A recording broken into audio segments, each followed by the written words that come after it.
ਲੱਖ ਨੂੰ ਦੁਬਾਰਾ ਵਾਪਸ ਲੱਗ ਜਾਵੇ ਤੇ ਮੈਨੂੰ ਆਉਂਦੀ ਯਾਰ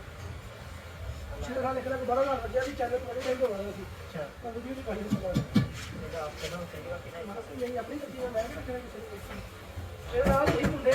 ਉਹ 6 ਲੱਖ ਨੂੰ ਮੁੰਡੇ ਉਸੇ ਮੁੰਡੇ ਨੇ 150 ਦੀ ਵੀਡੀਓ ਵੀ ਪਾਉਂਦੀਆਂ ਨੇ ਤੇ ਉਹਦਾ ਹਰ ਮਹੀਨੇ ਦਾ ਘੱਟ ਘੱਟ ਨਹੀਂ ਮੈਂ ਆਧਾਰ 800 ਡੰਗ ਕਰਨਾ ਮੈਂ ਗਿਆ ਥੋੜਾ 2 ਲੱਖ 1.5 ਲੱਖ ਕਹਿੰਦੀ ਜੰਮੀ ਤੋਂ ਤਾਂ ਯਾਰ